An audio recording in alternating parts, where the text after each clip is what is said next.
bonjour à toutes et à tous, c'est l'Abri des Pages, j'espère que vous allez bien.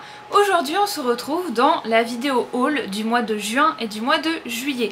Je vous explique juste, petit, enfin c'est pas vraiment un trigger warning mais bon, vous me comprenez, le petit bouh dans le fond là c'est mon ventilo. Parce que le moment où je filme cette vidéo, on est le jour après la canicule de fin juillet. Donc on est le 1er août et il y avait une canicule le 29, 30 et 31 juillet. J'en peux plus, je suis au bout de ma vie, la maison elle est entre 28 et 30 degrés. Donc là du coup j'ai le ventilo braqué sur moi. Je ne vous ai pas mis la clim braquée sur moi parce que en nombre de décibels on est quand même bien supérieur. Bon c'est une petite clim mobile, c'est pour ça que là c'est ouvert, c'est parce qu'il y a le tuyau avec le calfeutrage le long de la fenêtre et tout, enfin c'est une organisation assez folle de mettre la clim. On en a acheté une petite mobile parce que le fait de mettre une clim dans toute la maison sur le mur là, c'est hyper cher. Donc voilà, on fonctionne avec la petite clim mobile la nuit quand on dort, ça fait un bruit de ouf. Donc ça fait 3 nuits que je ne dors pas, donc mes cernes et tout, je suis au bout de ma vie, clairement je suis au bout de ma vie. Et surtout que, mais je pense que je vais vous faire un épisode True Talk là-dessus, donc un épisode de podcast du lundi soir. J'ai eu un problème de santé assez inattendu et du coup j'ai dû aller aux urgences à l'hôpital et tout, donc spoiler alerte pour ceux qui ont vu ma story, il s'agit de mes ovaires. Voilà, j'ai eu un kyste qui a explosé, donc ça fait j'ai pas les mots, j'ai failli dire ça fait ultra mal mais c'est encore pire que ça. Donc là du coup je commence tout doucement à bien moins avoir mal que ce que j'avais mal il y a quelques jours, quelques semaines, enfin même pas quelques semaines, non il y a quelques jours en fait. Et donc la canicule avec mes douleurs et en plus j'ai mes règles, ah je peux vous dire que je jongle mais c'est pou. Là j'en rigole mais en vrai à l'intérieur de moi je suis plutôt en train de pleurer, mais bon. Je vous ferai un épisode de podcast je pense pour vous parler un peu de ça. J'en ai parlé en story et il y a des gens qui m'ont dit que j'étais très courageuse d'en parler parce que la plupart des filles, la plupart des femmes pardon, quand elles ont, enfin quoique ça arrive même pendant la puberté, donc en vrai peu importe si t'es une fille ou une femme ça t'arrivera quand même, enfin j'espère pas. En général on n'en parle pas parce qu'on nous dit souvent de nous taire ou on minimise nos douleurs ou on banalise ou on... Voilà, donc faut serrer les dents et faut fermer notre gueule, il n'en est pas question, donc je pense que je vais effectivement faire un épisode de podcast là-dessus. Donc voilà, je suis au bout de ma vie, j'en peux plus, mais je me suis dit qu'il y avait quand même un haul que je devais vous filmer. Mes vidéos YouTube ne s'arrêtent pas pour autant, je fais mon maximum pour vous faire du contenu. Bon, j'ai peut-être la tête qui tourne, mais ça va aller, je vais y arriver, je vais essayer de faire le plus rapide possible dans cette vidéo haul. Donc voilà, aujourd'hui je vais vous présenter les livres. Donc là c'est pour ça que c'est un petit peu tourné différemment, c'est parce que la clim est juste derrière là où je mets mon trépied. Donc du coup c'est un petit peu problématique. Donc il s'agit de mon haul des mois de juin et des mois de juillet. Je suis moins fofolle que d'habitude, je vais aller un petit peu plus lentement. J'espère que vous ne m'en voudrez pas d'être un petit peu plus tranquille. Je prends mon temps, je m'en remets, ça met plusieurs semaines. Voilà, en plus la canicule je m'en remettrai jamais. Donc bon, mes règles ça a l'air de passer. Mais bon, ce sont des problèmes qui nous arrivent à toutes, donc je vois pas pourquoi je ne mettrai pas de mots là-dessus en fait. Oui, les filles, on a nos règles. Oui, les filles, ça nous arrive d'avoir des kystes ovariens qui explosent. Bon, oh, il y a un poil de chat qui vole devant ma caméra là. Voilà. Je pensais pas que ça allait m'arriver parce que je suis sous pilule et on m'avait dit que sous pilule il n'y avait pas de risque. Mais bon, on peut quand même en faire un tous les 4 ans, hein. Donc voilà, bah effectivement, ça fait 3 ans et demi que je la prends. Donc voilà, c'est pour ça que je bouge un petit peu, je verrai. Dans ce haul des mois de juin et des mois de juillet, je ne vous présente pas certains bouquins parce qu'il s'agit de bouquins d'ésotérisme. Donc je vous en parle directement, il s'agit de La Voix du Tarot, Art du Pendule et Cartes Divinatoires, les accords Toltec, le 5e accord Toltec, le Tarot du Jardin de la Sorcière qui se trouve juste quelque part par là, le Tarot de la... et Le Secret de Rhonda Byrne. Tout ça, ce sont des livres ésotériques. Il y a un tarot, il y a un livre explicatif sur le tarot, il y a un livre explicatif sur le pendule, sur les oracles, et puis des trucs sur le secret, c'est sur la loi de l'attraction, et les accords Toltec, c'est ta parole sera impeccable, etc. Enfin bref. Et en fait, tous ces livres-là, c'est pas vraiment tous des livres, parce que le tarot du Jardin de la Sorcière, c'est un tarot, mais il y a un livret explicatif, donc je me suis dit, après tout, vu qu'il y a un livret, est-ce que ça compte comme livre? Vous voyez ce que je vous dis? Je ne sais pas. Donc dans le doute, je l'ai mis dans le haul, enfin je l'ai pas mis dans ce haul là, du coup je l'ai mis dans le haul ésotérisme qui va sortir je crois la semaine prochaine, il me semble. S'il n'est pas déjà sorti, non, je crois que ce sera la semaine prochaine. Habituellement, je n'ai déjà pas mon planning dans la tête, mais alors là, en plus, vu que j'ai un peu de fièvre à cause de mon kyste, enfin de mon kyste, à cause de mon épanchement, du coup, j'ai encore moins le planning dans la tête. Donc c'est quelque chose, parce que déjà de base, je l'ai pas dans ma tête, le planning. Mais alors là, c'est encore pire. C'est fabuleux. J'adore. Bref, je rigole, j'adore pas du tout. Je suis au bout de ma vie. Bon, c'est pas grave. Du coup, tous ces bouquins-là, je vous les présente dans le haul ésotérisme. Pourquoi j'ai fait ça? Parce que je sais qu'il y en a certains d'entre vous, enfin, je pense qu'il y en a certains d'entre vous qui n'aiment pas l'ésotérisme. Ou alors, qui ont une autre religion, et du coup, par égard par leur religion, ou parce que la religion l'interdit, je ne sais pas, du coup l'ésotérisme n'est pas forcément un sujet que vous allez apprécier. Moi je sais que j'ai beau être catholique, il y a des sujets dans l'ésotérisme qui me paraissent un petit peu... Mais tout ce dont je vous parle dans ce haut l'ésotérisme, donc le pendule, le tarot, les oracles, etc., ce sont des choses que j'ai jugées, enfin en tout cas pour moi, ça va avec ma religion en fait. Mais dans le doute, je sais qu'il y en a l'ésotérisme, ça vous parle pas du tout, c'est fumeux, c'est brumeux, c'est un truc en mode c'est que pour les allumer du ciboulot. Donc c'est pour ça je me suis dit que cette vidéo aujourd'hui haul, je vais la garder purement booktube. Et comme ça, enfin booktube classique jeunesse, les livres que je vous présente habituellement. Et comme ça, ceux que ça intéresse, bah, vous savez qu'il y aura une vidéo juste haul ésotérisme, donc de ces 3-4 derniers mois, on va dire ça comme ça, qui sort la semaine prochaine. Comme ça, si vous êtes intéressé par l'ésotérisme et que c'est un sujet qui vous intéresse ou qui vous interpelle, qui vous intrigue, etc., n'hésitez pas à me le dire dans les commentaires sous cette vidéo. J'ai du mal, hein. Oh punaise. Je pensais pas avoir autant de mal, mais bon, c'est pas grave. Du coup, c'est pour ça, n'hésitez pas à me le dire dans les commentaires sous la vidéo qui sort la semaine prochaine. Et puis, je vous fais aussi un épisode de podcast dans lequel je vous fais un avis lecture, un retour, un résumé complet des 4 accords Toltec, du 5e et du secret de Rhonda Byrne. Rhonda Byrne. Byrne. Voilà. La voix du tarot, je crois pas que je vous en parle. Art du pendule et cartes divinatoires non plus. Voilà. Mais en tout cas, ce sont des bouquins que j'ai beaucoup appréciés. Bon, les 4 accords Toltec, c'est un peu fumeux, je suis d'accord avec vous. Le secret de Rhonda Byrne, c'était très intéressant, mais ça tourne en boucle. Donc 25 € pour tourner en boucle sur la loi de l'attraction. Je pense pas que ça vaille la peine, mais bon, voilà. Et le tarot du jardin de la sorcière, incroyable. Il est magnifique. Il y a eu des vidéos qui ont été faites par Laurence W 2009, il me semble que c'est ça son nom. Elle fait des unboxings et des flip-through et de show and tell de tous les tarots et oracles qui existent. C'est incroyable. Et effectivement, moi quand je l'ai vu en magasin, je savais pas trop si j'allais l'acheter ou pas. Et quand j'ai vu sa vidéo, je me suis dit, c'est quoi? Ok, c'est bon quoi. Après, je vous le présente un petit peu vite fait. Je pense que je vais faire un réel unboxing, même si je l'ai déjà ouvert, c'est pas grave, où je vous montre un petit peu toutes les cartes de ce tarot, parce que je me dis, ceux qui me suivent que sur Instagram et pas sur YouTube, qui seraient intéressés par l'ésotérisme, pourquoi pas? Après, si je vois qu'il n'y a pas de vues, qu'il n'y a pas de commentaires, qu'il n'y a pas de like, qu'il n'y a pas tout ça, qu'il n'y a pas de retour, quoi, je me dis, bon bah ok, vas-y, laisse tomber, c'est pas grave, l'ésotérisme, ça leur plaît pas sur Instagram non plus. Mais je tente, parce que comme ce sont des sujets que j'aime bien, je me dis, après tout, pourquoi pas. J'ai mis 8 minutes à faire une intro. C'est formidable. Ça se voit que je ne suis pas dans mon assiette. Voilà. Sinon, les livres que je voulais vous présenter qui sont purement booktube, pour le coup, il y a Fukuneko, tome 3 et 4. Alors c'est assez fou parce que tous les livres que je vous présente là, je vais en faire un post Instagram aussi, je les ai déjà tous lus. Mais vraiment, je les ai déjà tous lus. Donc ça, franchement, je suis fière de moi parce que je suis en mode waouh, j'ai acheté plein de trucs et je les ai tous lus quoi. Donc c'était le tome 3 et le tome 4, donc je vous les montre comme ça. Le tome 3, fais l'autofocus s'il te plaît, voilà. Et puis le tome 4, voilà. Et puis le résumé du tome 4, voilà.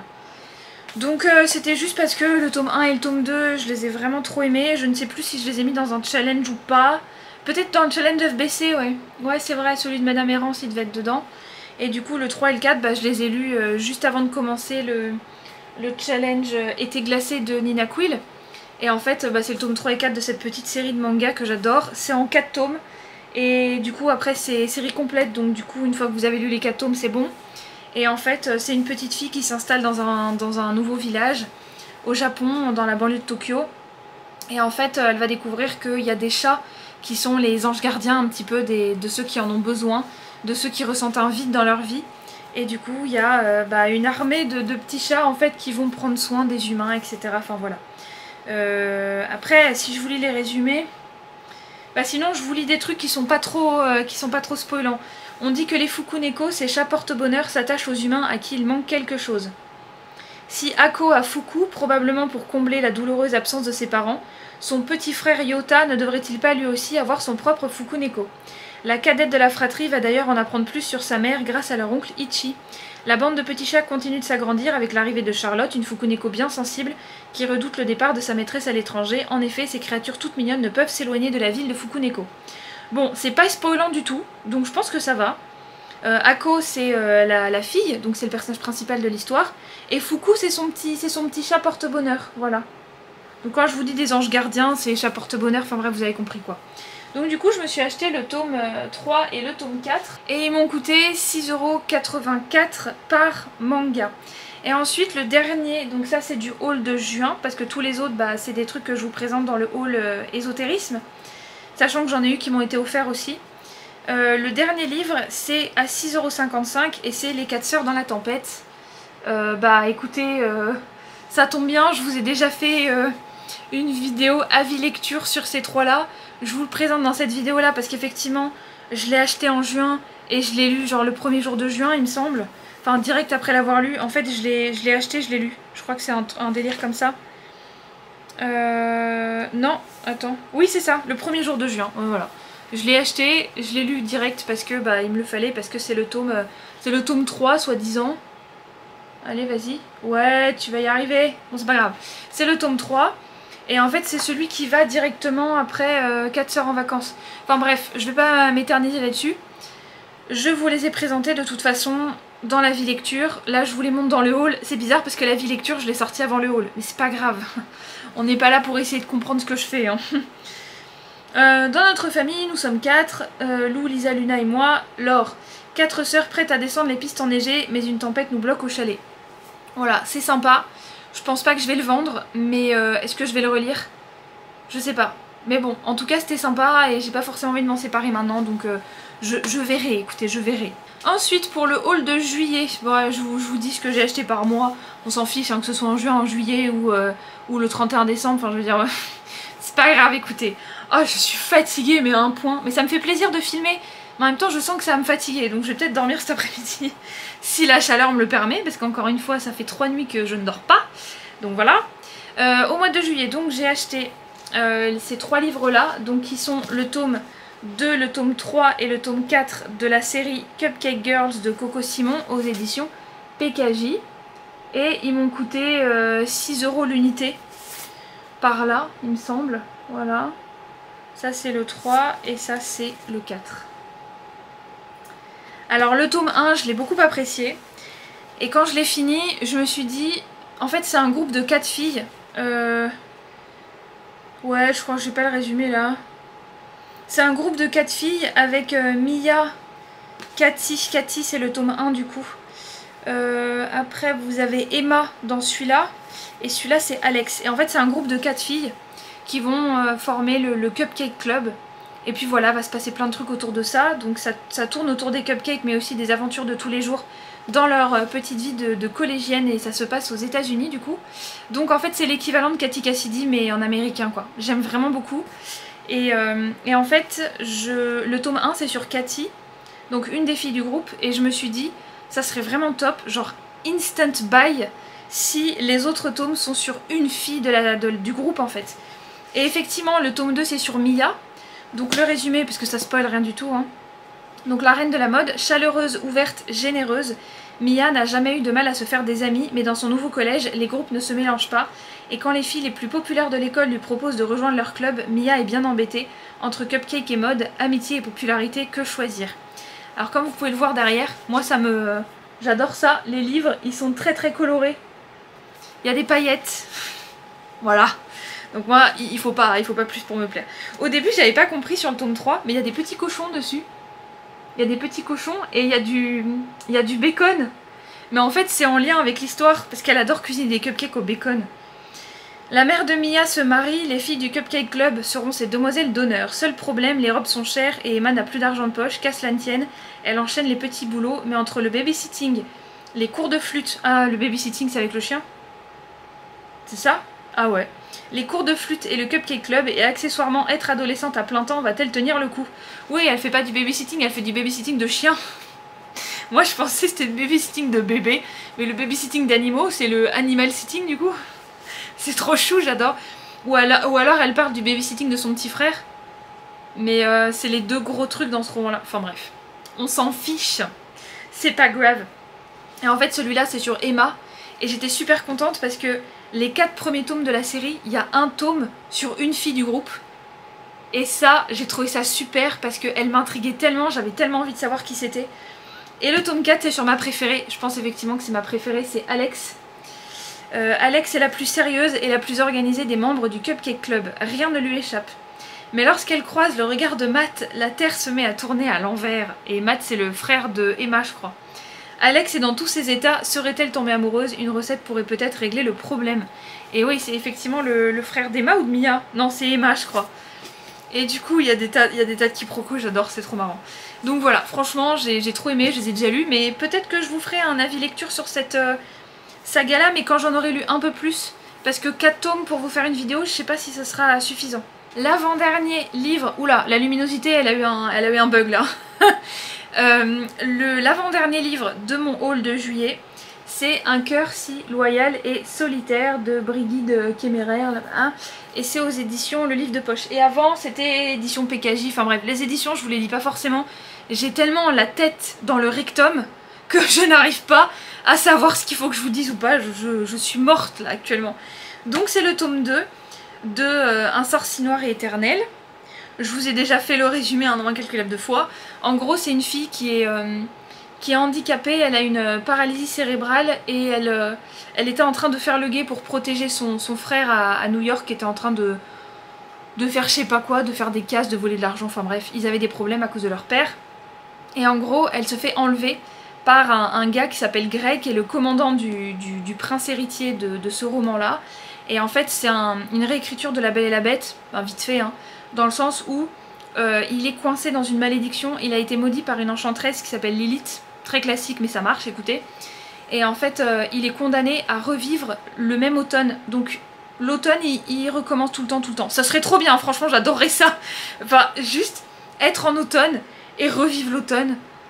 Bon ça serait dommage pour l'hiver parce que j'adore l'hiver, mais ne jamais avoir chaud et qu'il pleuve tout le temps et que les feuilles soient rousses. Franchement vous voyez ma tête, je sue, j'en peux plus quoi. Là je me suis lavé les cheveux, hein, vous inquiétez pas, j'ai pas les cheveux dégoulinants, enfin même si j'avais les cheveux dégoulinants je vous l'aurais dit de toute façon. Mais et du coup c'est trop bien. Et en fait il a pas de temps limité au début je crois. Mais en gros le prince reine doit se faire aimer d'une jeune fille pour briser la malédiction. Et à la fin de chaque automne il se transforme en monstre et il bute tout le monde. Voilà. Donc le résumé c'est ça, et ça c'est le tome 2. Et c'est Un cœur si loyal. Alors j'ai mis du vernis là. Et là aussi parce que au fur et à mesure de ma lecture la couleur argentée s'est enlevée. Donc du coup je me suis dit bah tu sais quoi, je vais mettre du vernis. Et effectivement ça tient très bien. Donc voilà, là je passe mon doigt, voilà, j'ai passé mon doigt sur le i un petit peu trop. Et le i ça y est, ça s'enlève aussi quoi. Eh oh, hello, voilà, ça s'enlève aussi, enfin bon, bref. J'ai pas beaucoup de luminosité parce que vu qu'il y a le ventilo qui est branché, je n'ai pas mis ma ring light. Voilà, je vous dis ça 3 plombs après. Je vous lis pas le résumé parce que c'est ultra spoilant. Et il m'a coûté 9,40€, je vous l'ai dit ou pas? Bref, c'est pas grave. Donc ça c'est le tome 2. Et ce que j'ai beaucoup aimé c'est que c'est sur Grey. Et c'est un personnage que j'ai beaucoup aimé dans le tome 1. Et après il y a le tome 3 que j'ai acheté du coup et que j'ai déjà fini. Donc le tome 3 il m'a coûté 19€ parce qu'il n'existe pas encore en poche. Et Rajo, Brigitte Kéméraire, machin, machin. Un serment si noble et funeste. Et puis ça bah du coup c'est sur la résolution, donc qu'est-ce qui va se passer avec l'autre pays, la passe de Cile, machin, parce que il y a des conflits politiques, il y a un petit peu de magie, ouais, pas grand chose, mais il y en a quand même. Voilà, je vous en dis pas plus parce que c'est ultra spoilant sinon, mais voilà, c'est en fait il y a une guerre, enfin, il y a une guerre froide jusqu'à présent, dans le tome 1 en tout cas, dans le tome 2, non dans le tome 2 c'est plus trop la guerre froide, avec un autre pays parce que ça se passe à Emberfall. Et en fait vous avez un autre pays qui s'appelle la passe de Seal et les deux pays sont en guerre parce que la passe de Seal veut des voies commerciales machin.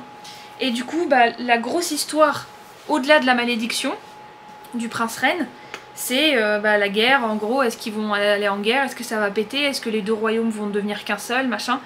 Il se passe des trucs de ouf. Donc je vais arrêter d'en parler parce que je suis sûre que si je fais pas gaffe, vu mon état physique et mental, je vais forcément dire des trucs qu'il faut pas.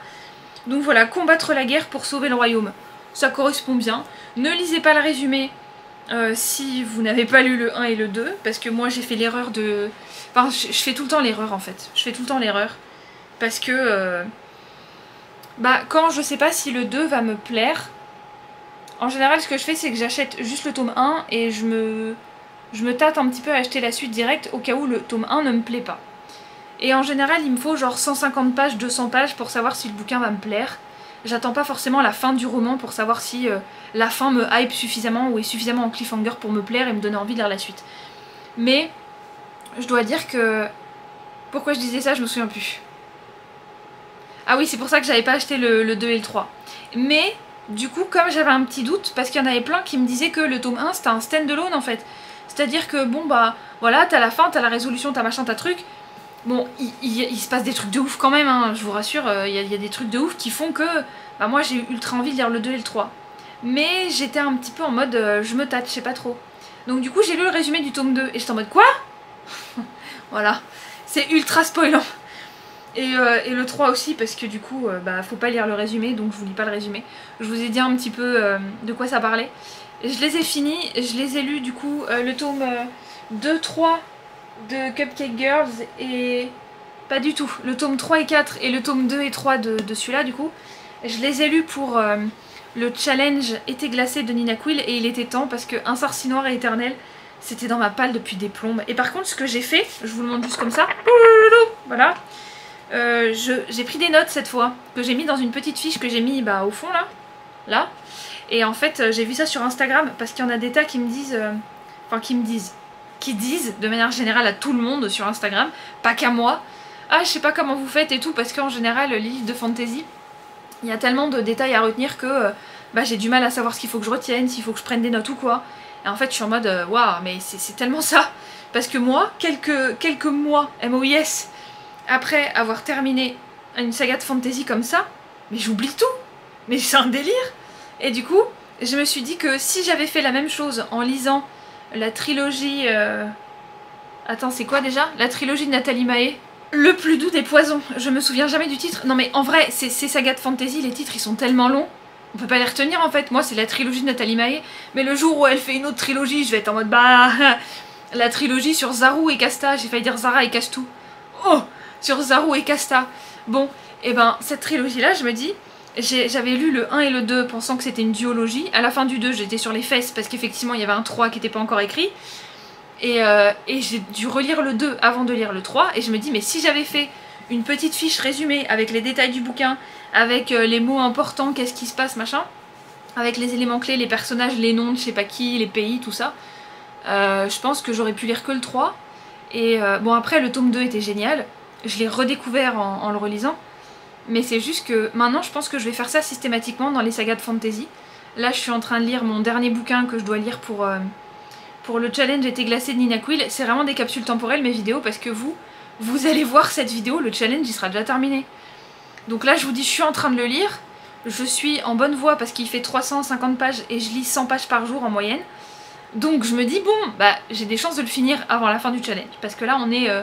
le 1er août et ça finit le 4 août. Donc j'ai encore le 1er, le 2, le 3 et le 4. Oui, j'ai besoin de compter sur mes doigts. J'ai plus que 4 jours. Non, je rigole. J'ai plus que 4 jours pour le terminer, mais 4 jours pour finir 250 pages. Je pense que ça va aller. Même si je dois passer ma journée à dormir tellement je suis claquée, je pense quand même y arriver. Bref, pourquoi je dis ça? Ah oui, dans ce bouquin-là, du coup, je commence déjà à prendre des notes. Mais j'écris pas dessus, parce que moi, ça me fait tellement de mal de devoir écrire, mettre des post-it et tout. De toute façon, si vous mettez des post-it, ça rentre plus dans votre bibliothèque. Donc voilà. Après, si vous avez des techniques que je ne connais pas, n'hésitez pas. Bon voilà, je pense que ce haul est à présent terminé. Je vais reprendre mon petit carnet pour être sûre. D'ailleurs, j'en profite. pour vous parler d'un truc. Mes vidéos maintenant ça va être ça va être un peu en mode pouf. Enfin je sais pas en fait, là j'arrive pas à garder le fil, à garder le cap. J'arrive pas à suivre un fil rouge parce que je vous dis j'ai la tête qui tourne, j'ai mal à l'utérus, j'ai mal à l'utérus, j'ai mal à l'ovaire. Donc du coup, non parce que c'est pas exactement l'utérus, mais je vous expliquerai ça si vous voulez, si les filles ça vous intéresse. Parce que moi quand j'ai cherché des vidéos explicatives de meufs sur ce qui s'est passé, j'en ai pas trouvé. Enfin j'en ai trouvé une ou deux quoi, mais à chaque fois elles avaient besoin de passer par la case chirurgie, table d'opération, moi pas. Mais j'étais à quelques millimètres près quand même, hein. Je suis pas passée loin. J'étais à un poil de cul de me faire opérer. Mais voilà, je me suis pas fait opérer. Mais il n'y avait pas de vidéo là-dessus, donc je me dis bon, ma cocotte, moi c'est ce que je veux faire, c'est de faire des vidéos qui à la fois vous divertissent et qui vous inspirent. Un peu comme une grande sœur, comme une maman, comme une petite sœur, comme une meilleure amie, comme une confidente. J'ai envie d'être ça pour vous en fait. Donc le fait de faire une vidéo en mode je suis une meuf, donc mesdames, c'est une vidéo pour vous. On va parler de kyste ovarien qui explose. Alors ils appellent ça comment? Kyste ovarien rompu. Alors on a rompu avec mon ovaire du coup. Alors j'ai pas perdu mon ovaire hein. Mais voilà, on a rompu avec mon kyste. C'était plus possible genre. Ah non mais on se croirait dans une télé-réalité. Ah mais t'as vu ce qu'il m'a fait? On a rompu. Oh non, on n'en est pas là non plus. Non mais voilà. Donc, pourquoi je disais ça encore une fois? Non mais c'est pas vrai. Mais putain, mais tapez-la la dame. Il faut... C'est en mode... J'ai envie de me prendre la tête et de la secouer pour me remettre les idées en place. Mais je pense que ça va faire l'effet inverse. Qu'est-ce que je voulais vous dire? Ah oui, mes vidéos ça va être comme ça un petit peu. Je vais en profiter pour vous parler de plein de trucs qui me passent par la tête. Parce que j'ai pas envie de me dire ah ça me passe par la tête à tel moment, je vais vous faire une vidéo spécifique.